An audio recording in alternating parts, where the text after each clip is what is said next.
नमस्कार विद्यार्थी मित्रांनो, आज आपण इंग्लिश या विषयातील जेंडर हा घटक आपण अभ्यासणार आहोत. जेंडर म्हणजेच काय तर लिंग. आपण मराठी भाषेमध्ये शिकलेलोच आहोत. लिंग म्हणजे काय आणि लिंगाचे प्रकार हा घटक अभ्यासलेला आहे. तर आज आपण इंग्लिशमध्ये जेंडर हा घटक आपण अभ्यासणार आहोत. तर बघा, जेंडर म्हणजेच काय, ते काय आहे. नामावरून नाउन्स वरून ते पुरुष जातीचे आहे म्हणजे मेल आहे, की स्त्री जातीचे किंवा त्याला आपण फिमेल म्हणतो, किंवा या दोनोंपैकी ते कोणत्याच जातीचे नाही तर त्या नामाचे त्याला म्हटलं जातं लिंग. म्हणजेच इंग्लिशमध्ये आपण त्याला म्हणतो जेंडर. काय म्हणतो? जेंडर. आता मग जेंडर्सचे प्रकार आहेत बघा. जेंडर्सचे किती प्रकार आहेत? तर जेंडर्सचे आहेत 4 प्रकार. इंग्लिशमध्ये किती प्रकार आहेत? 4. मराठीत किती प्रकार आहेत? 3 आहेत, हो की नाही? पुल्लिंग, स्त्रीलिंग आणि नपुंसकलिंग. त्याप्रमाणे इंग्लिशमध्ये आहेत जेंडरचे 4 प्रकार. चला तर आपण जेंडरचे 4 कोणते प्रकार आहेत ते पाहूया.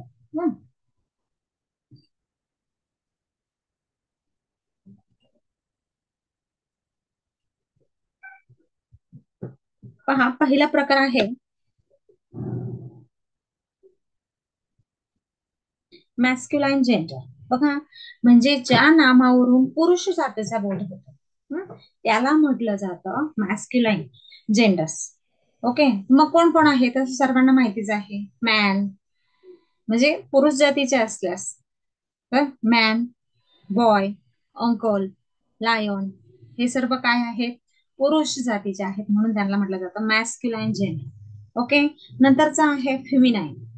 आता फेमिनाइन म्हणजे काय? ज्या नामावरून स्त्री जातीचा बोध होतो त्याला म्हटलं जातं फेमिनाइन जेंडर्स. मग एक्झाम्पल दिलेले आहेत गर्ल, क्वीन, काऊ, नीस, हेन. हे जे आहेत ते फेमिनाइन जेंडर्सचे एक्झाम्पल आहेत. नंतर तिसरा प्रकार आहे न्यूट्रल जेंडर. म्हणजेच काय? ज्या नामावरून निर्जीव वस्तूंचा बोध होतो त्याला म्हटलं जातं न्यूट्रल जेंडर. म्हणजे नॉन लिव्हिंग थिंग्स. निर्जीव सर्वांना माहिती आहे. सजीव निर्जीव हा घटक आपण अभ्यासलेला आहे. त्यामध्ये नॉन लिव्हिंग थिंग्स त्यांना म्हटलं जातं. आता समजा बॉक्स, हा काय आहे? नॉन लिव्हिंग थिंग्स आहे. स्टोन, कार, माउंटन आणि रिव्हर हे जे नॉन लिव्हिंग थिंग्स आहेत त्यांना म्हटलं जातं न्यूट्रल जेंडर. ओके, कळालं? त्यानंतरचा चौथा प्रकार आहे कॉमन जेंडर. काय आहे? Common gender. मग कॉमन जेंडर म्हणजे काय? काही ज्या नामावरून काय होतं, तो पुरुष आहे की स्त्री आहे या दोन्ही जातींचा बोध होतो. समजा आता आपण टीचर एक्झाम्पल घेतो. टीचर काय असू शकतो? पुरुष जातीचे पण असू शकतात आणि स्त्री जातीचे पण असू शकतात. डॉक्टर झालं, तर म्हणून त्यांना म्हटलं जातं कॉमन जेंडर. आता पेरेंट्स घेतले, चाइल्ड घेतला, स्टुडंट घेतला, ॲनिमल घेतला, ओके, तर त्यांना म्हटलं जातं कॉमन जेंडर. पहा, आपण जेंडरचे 4 प्रकार अभ्यासले. पुन्हा एकदा, मॅस्क्युलाइन जेंडर म्हणजे पुरुष जातीचा बोध, फेमिनाइन जेंडर म्हणजे स्त्री जातीचा बोध, न्यूट्रल जेंडर म्हणजे काय? नॉन लिव्हिंग थिंग्स असतात त्या, आणि चौथा प्रकार कॉमन जेंडर म्हणजे जे पुरुष असू शकतात किंवा स्त्री असू शकते, तेव्हा त्याला म्हटलं जातं कॉमन जेंडर. मग आता आपण जसं लिंग बदला हा प्रकार अभ्यासला की नाही मराठीमध्ये, तसंच इंग्लिशमध्ये सुद्धा आहे. ते काय होतं त्यामध्ये? काय लिंग परिवर्तन करताना प्रिफिक्स किंवा सफिक्स न जोडता, म्हणजे काही काही ठिकाणी काय आपण यस यस प्रत्यय लागतो. समजा आता बुक, तर ह्याप्रमाणे आपण प्लुरल करताना यस यस प्रत्यय लागतो. पण काही असे आहेत की मॅस्क्युलाइन आणि जेंडर मध्ये त्यांना प्रिफिक्स किंवा सफिक्स न लावता त्यांचं लिंग बदललं जातं. आता समजा बॉय च काय होतं? Girl, father, mother, son, daughter, brother, sister, man, woman. Gender goose, stag, hind, monk, nun, hart, roe, patron, patroness, viscount, viscountess, traitor, traitress, hunter, huntress, master, mistress, czar, czarina, he goat, she goat, bull calf, cow calf, giant, जायंटेस, landlord, लँडलेडी, बघा, cock, हॅन, boule, काव. हे जे आहे लिंग बदला, हे तुम्ही स्वतः पाठच करून ठेवायचे आहेत. Gentleman, lady, husband, wife, lord, lady, sir, madam, nephew, niece, priest, priestess, host, hostess, shepherd, shepherdess, heir, heiress, peer, peeress, tempter, temptress, enchanter, enchantress, hero, heroine, singer, सिंगरा, count, countess, king, queen, uncle, aunt, wizard, witch, drake, dog. Lion, lioness, prophet, prophetess, steward, stewardess, baron, baroness, actor, actress, benefactor, benefactress, tiger, tigress, okay, duchess, songster, songstress, sultan, sultana, cock, hen, grandfather, grandmother, milkman आणि milkmaid. Okay, सर्वांना समजले आपण लिंग परिवर्तन कसं करतो. काही काही सोपे आपल्याला पटकन लक्षात येईल, पण जे अवघड अवघड आहे ते तुम्हाला काय करावं लागते, पाठच करावे लागते. आता बघा काही काही ठिकाणी काय होतं, जे नाउन्स आहेत सामान्य नाउन त्यांना येस येस प्रत्यय लागून सुद्धा त्यांचं काय होतं, जेंडर चेंज करतात. तर समजा आपण पाहिलं actor, actress, author, authoress, conductor, conductress, emperor, empress, giant, giantess, god, goddess, host, hostess, manager, manageress, mayor, mayoress. या पद्धतीने ईएस प्रत्यय लागून काय होतं, त्यांना लिंग त्यांचं परिवर्तन होतं. आता बघा काही ठिकाणी असं आहे की विशिष्ट शब्द जोडून येतो. आता समजा फादर इन लॉ, तर त्याचं काय होतं, mother in law, grandfather, grandmother, grandson, granddaughter, landlord, landlady, milkman, milkmaid, man servant, maid servant, peacock, peahen, fisherman, fisher woman. या पद्धतीने लिंग होतं. आता बघा ह्यावर आधारित आपण क्वेश्चन सॉल्व्ह करणार आहोत. बघा पहिला क्वेश्चन आहे द जेंडर ऑफ ऑन्ट इज. आता आपल्याला इथे जेंडर विचारलेलं आहे, मग ऑन्टचं जेंडर काय येणार आहे, फ्युमिनाईन, मॅस्क्युलाईन, नन ऑफ दिस, कॉमन. काय येणार आहे, ऑन्ट म्हणजे स्त्री जातीचा बोध होतो, म्हणजेच काय, feminine. The option 1 is correct answer. The gender of peahen. बघा पिहनचं काय होतं, पिहन आणि पिकॉक, मग हे कोणतं आहे, हे सुद्धा काय आहे, तर feminine. Option number 1 is correct answer. Next question, the gender of wife is.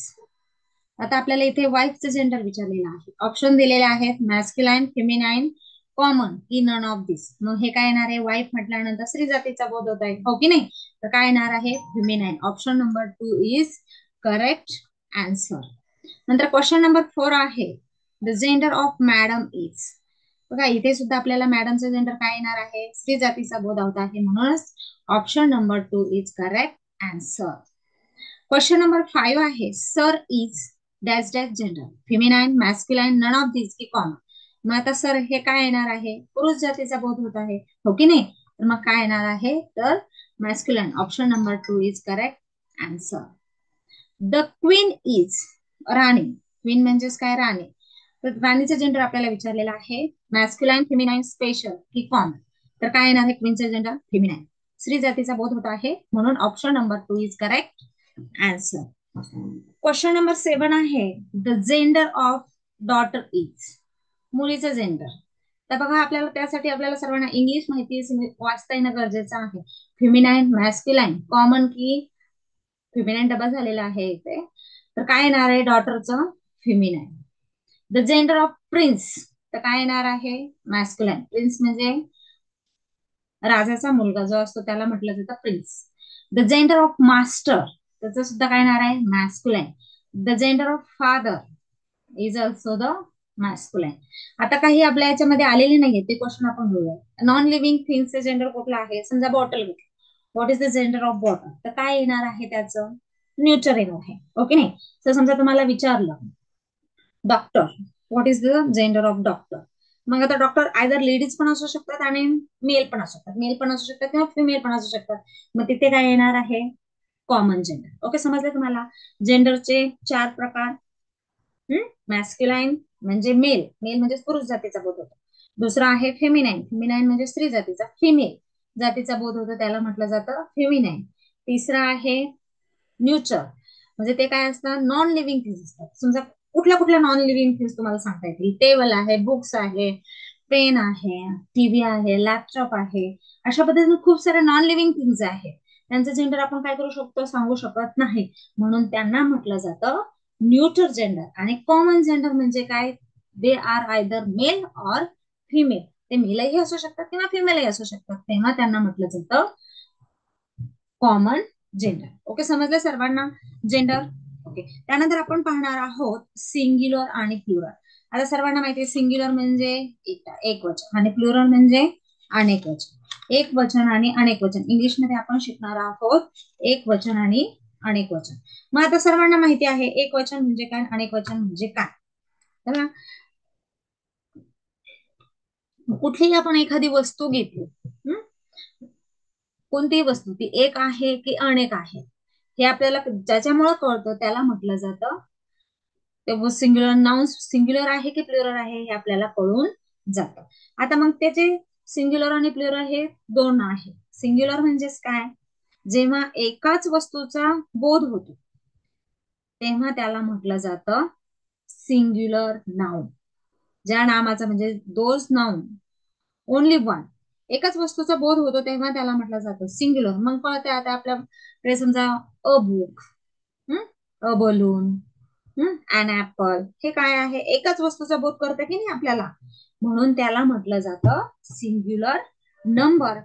नंतर दुसरं आहे प्लुरल, जेव्हा एकापेक्षा जास्त वस्तू असतात तेव्हा त्याला म्हटलं जातं प्लुरल, प्लुरल नंबर. मग आपण त्याला बुक्स आहे, काउज, डॉग्स, बर्ड्स, टेबल्स, मग हे जे काय आहे ते आहेत प्लुरल म्हणजेच अनेक वचन. सिंग्युलर म्हणजे एक वचन, प्लुरल म्हणजे अनेक वचन. मग आता हे एक वचनाचे अनेक वचन आपण मराठीमध्ये शिकलेलो आहे, वचन बदला म्हणून. गाडीचं आपण काय करतो, एक गाडी अनेक गाड्या, अशा पद्धतीने आपण वचन बदलतो की नाही. तसंच इंग्लिशमध्ये सुद्धा आहे. तर आपल्याला सिंग्युलरचं प्लुरल आणि प्लुरलचं सिंग्युलर आपल्याला चेंजेस करता आले पाहिजे. त्याबद्दल काही रूल्स आहेत, ते मी रूल्स तुम्हाला सांगते. आता काही ठिकाणी मोस्ट ऑफ द नाउन्सला काय होतं, यस प्रत्यय लागून त्याचं प्लुरल फॉर्म तयार होतो.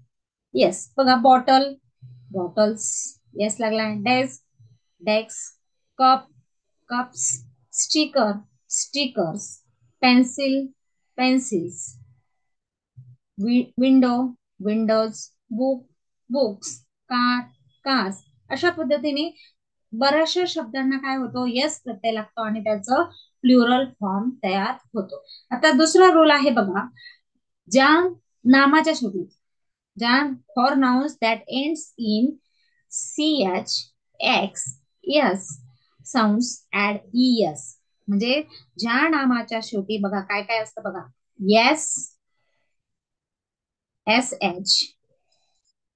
ch, x,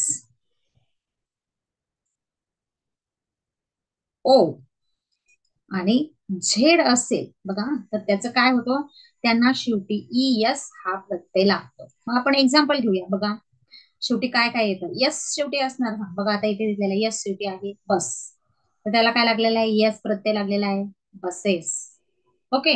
आता एस एच घेऊया. आता आपल्या इथे एक्झाम्पल मध्ये एस एच नाहीये, तर आपण एस एच घेऊया. कोणता एस, कोणता येईल बरं एस एच, बेंच. बुश घेऊया, बुश, BUSH, तर त्याचा प्लुरल फॉर्म काय होणार आहे, BUSH, त्याला काय झालेलं आहे, ES ऍडिंग प्रत्यय लागलेला आहे आणि त्याचा प्लुरल फॉर्म तयार झालेला आहे. आता एस एच नंतर CH घेऊया बघा, watch, watches, match, matches, branch, branches, catch, catches, अशा पद्धतीने CH शेवटी. आता एक्स असेल शेवटी बघा, आता इथे बॉक्स, बॉक्सचं काय झालेलं आहे, boxes, fox, foxes, tax, taxes, म्हणजे ज्या नामाच्या शेवटी एक्स असेल तर त्याचा देखील शेवटी ES प्रत्यय लागतो. त्यानंतर बघा ओ प्रत्यय, आता इथे एक्झाम्पल दिलेले नाहीयेत, आपण बघूया ओ. मग बघा पोटॅटो शेवटी आहे की नाही ओ, मग त्याचा प्लुरल फॉर्म काय होणार आहे, पोटॅटोज, त्याला शेवटी काय होणार आहे, ES प्रत्यय लागणार आहे. Buffalo, buffaloes, mango, mangoes, tomato, tomatoes, hero, heroes, म्हणजे ज्या शब्दाच्या शेवटी नामाच्या शेवटी ओ असेल त्याला ES प्रत्यय लागून त्याचा प्लुरल फॉर्म तयार होतो. ओके, समजलं सर्वांना. त्यानंतर आहे झेड बघा, ज्या शब्दाच्या नामाच्या शेवटी झेड असतो त्याचा देखील शेवटी प्लुरल फॉर्म हा ES प्रत्यय. आता क्विज घेतला आपण, समजा क्विज म्हणजे क्वेश्चन, त्याचं अनेक वचन काय होणार आहे, क्युजेस, त्याला काय होतं, ES प्रत्यय लागून त्याचा प्लुरल फॉर्म तयार होतो, क्यूज. ओके, ऍस, ऍसेस, म्हणजे सेकंड रूल काय आला तुम्हाला, ज्या नामाच्या शेवटी म्हणजे ज्या शब्दांच्या शेवटी येस, एच, CH, एक्स, ओ आणि झेड असेल त्या नामाचं अनेक वचन होतं आणि त्याला ES हा प्रत्यय लावून त्याचा प्लुरल फॉर्म तयार होतो. ओके, तिसरा रूल आहे बघा, काही काही ठिकाणी त्याला अपवाद पण आहे बघा. ऑक्सेस नाही होत. तर ऑक्सचं प्लुरल फॉर्म काय होतं? ऑक्सन होतं. बांबू शेवटी ओ असल्यावर येस होतं असं तुम्ही म्हणता, पण नाही, इथे ई असतं. काही काही ठिकाणी त्याला थोडेसे अपवाद देखील आहे. तर नंतर आहे, ज्या नामाच्या शेवटी बघा यफ असेल, for nouns ending with F किंवा यफ, ज्या नामाच्या शेवटी काय असेल, यफ किंवा एफ असेल, तर ते यफ आणि एफ जाऊन तिथे काय त्याला लागतो, त्याला व्हीई एस प्रत्यय लागतो. काय लागतो?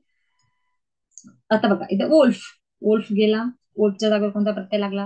व्हीई एस. वाईफ, एफ ने शेवट होतो, एफ निघून जातो, WIVES. जर नामाच्या शेवटी एफ किंवा एस असेल तर तो जातो आणि त्याच्या जागी त्याला व्हीईएस हा प्रत्यय लागून त्याचा अनेक वचनाचा रूप तयार होतो, म्हणजेच प्लुरल फॉर्म तयार होतो. बघा एफ फ्लिप, एफ आलेला, एफ गेला, व्हीएस, व्हीएस प्रत्यय लागलेला आहे. याला एफ लाईफ, एफ गेला, त्याच्या शेवटी व्हीएस हा प्रत्यय लागला. म्हणजे तुम्हाला रूल कळाला. ज्या सामान्य एक वचनी सामान्य नामाच्या शेवटी एफ किंवा एस असेल तर त्याचा अनेक वचना करताना तो एफ आणि एफ निघून जातो किंवा काढून त्याच्या जागी व्हीईएस हा प्रत्यय लागतो आणि त्याचा प्लुरल फॉर्म तयार होतो. ओके, समजलंय? आता बघा, अजून एक आहे, शेवटी जर वाय असेल आणि वाय असून त्यामागील जर अक्षर व्यंजन असेल, व्यंजन सर्वांना माहिती आहे. आता बघा इथे दिलेलं आहे बेबी, शेवटी काय आहे? वाय आहे. त्याच्या अगोदर हा बी, बी हा काय कॉन्सनंट आहे म्हणजे व्यंजन. तुम्हाला इंग्लिश मधले स्वर माहिती आहे, AEIOU, हे काय आहेत? ऑवेस किंवा स्वर आहे. आणि हे सोडून जे बाकीचे अल्फाबेट आहेत ते सगळे काय आहेत? कॉन्सनंट म्हणजे व्यंजन आहे. मग काय आहे, नामाच्या शेवटी वाय असेल आणि त्याच्या अगोदर जर कॉन्सनंट असेल, व्यंजन असेल, तर वायच्या जागी आय लावतात आणि त्याला ES हा प्रत्यय लागतो, म्हणजे बेबी, बेबी. बघा वाय, आता इथे बघा वाय, त्याच्या अगोदर ओ काय आलेला आहे? स्वर आलेला आहे, AEIO, म्हणून तिथे काय झालं? फक्त यस प्रत्यय लागला. आता इथे बघा वाय आहे, शेवटी ई आलेला आहे, हा काय आहे? वॉवेल्स आहे, म्हणून इथे काय झालं? यस प्रत्यय लागला. आता इथं पोटॅटो, शेवटी काय आहे? ते वाय नाही आहे. अजून तुम्ही वेगवेगळे शब्द घेऊ शकता. समजा आपण घेऊया बेबी, बेबी झालं, लेडी घेऊया, उदाहरण तुम्हाला समजून सांग, LADY, लेडी, शेवटचा अक्षर काय आहे? वाय आहे. वायच्या अगोदर डी, डी हा काय आहे? वावेल की कॉन्सनंट? स्वर आहे की व्यंजन? तर व्यंजन आहे. जर व्यंजन असेल तर काय होतो? आय निघून जातो. हा, वाय निघून जातो, त्याच्या जागी आय लागतो आणि त्याला पुढे ES प्रत्यय लागतो, हा झाला लेडीज. बघा studies, cities, puppies, cries, countries, अशा पद्धतीने त्याचा प्लुरल फॉर्म तयार होतो. आणि बाकी वायच्या अगोदर जर स्वर असेल, आताच मी सांगितलं, तर वायच्या अगोदर ओ काय आहे? स्वर आहे, मग त्याला काय होतं? फक्त यस प्रत्यय लागतो. बघा इथे पण स्वर आलेला आहे, मग इथे काय झाला? यस प्रत्यय लागला. Okay, donkey, donkeys, monkey, monkeys, day, days, म्हणजे त्याच्या अगोदर वायच्या अगोदर काय आलेलं आहे? AEIOU की कोणताही स्वर आला तर त्याचा प्लुरल करताना शेवटी फक्त यस हा प्रत्यय लागतो. ओके, नंतर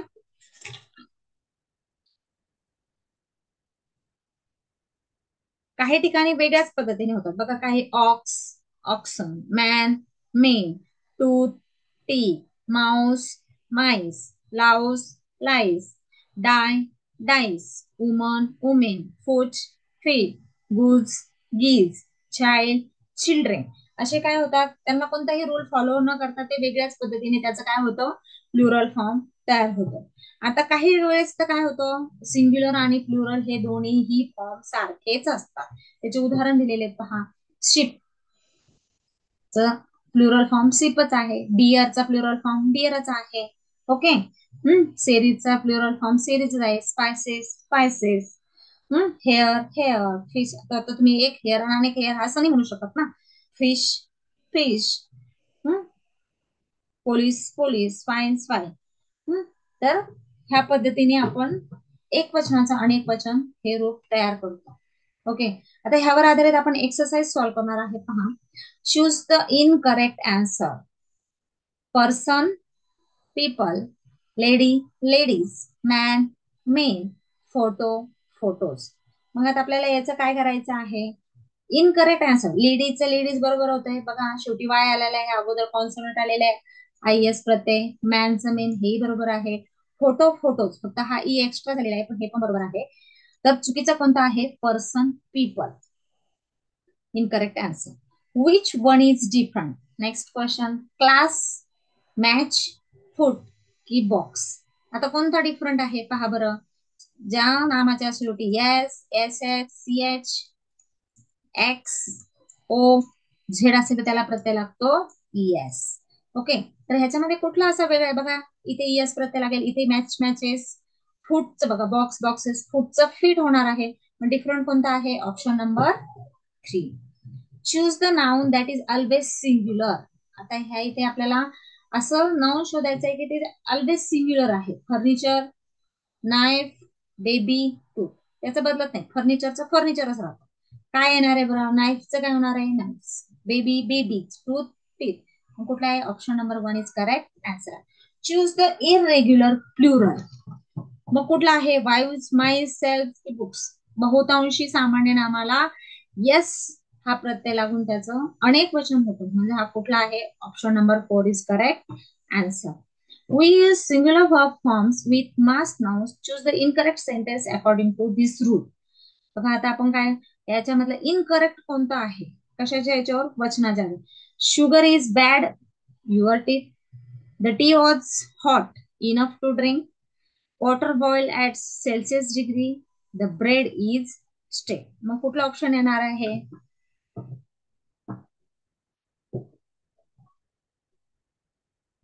आपण सिंग्युलर वर्ब वापरतो मास नाउन साठी, म्हणजे मास म्हणजे मोजण्यासाठी. The tea is hot enough to drink, sugar is bad your teeth, water boil is at celsius, the bread is स्टेल.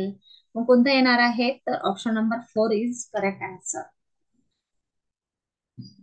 We use singular verb for the school subject. Choose the incorrect sentence according to this rule. History is my subject. Physics are difficult to understand. Maths isn't my favorite subject. Geography informs us about nature. मग ह्याच्यामध्ये choose correct sentence, आपल्याला आपण सब्जेक्टला कधीही म्हणत नाही. हा बघा, history histories, physics physics, geography geographies असं कधीच म्हणत नाही. मॅथ्स फक्त मॅथ्स मॅथ्स मॅथमॅटिक्स. तर मग इथे कोणता ऑप्शन काय आपल्याला विचारलेला आहे, चूज इनकरेक्ट. मग इथे कोणता इनकरेक्ट असणार आहे, फिजिक्स आर माय, फिजिक्स काय असतो, इज, एकटाच सब्जेक्ट की नाही, इज माय डिफिकल्ट. मग इनकरेक्ट ऑप्शन कोणता आहे, option number 2. We use singular verb for with games. Choose the correct sentence according to, billiards are my favourite game, darts is an enjoyable game, dominoes are played with 2 or 4 people, football are a very popular sport.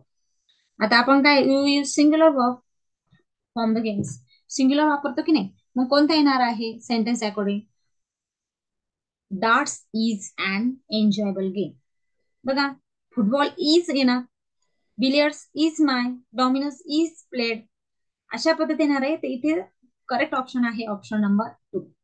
Choose the incorrect response. Shoe shoes, police polices, person people, child children. मग incorrect कुठला आहे, police पोलिसच येतात, polices येत नाही, तर option number 2 is incorrect answer.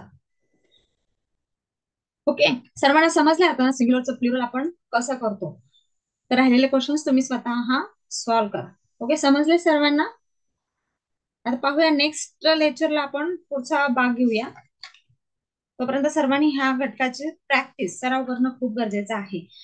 Singular आणि प्लुरलचे जे काही रूल्स आहेत ते पाठ करून ठेवा, आणि आपण जे पाहिलं जेंडरचे प्रकार, ते सुद्धा अभ्यास करून ठेवा. ओके.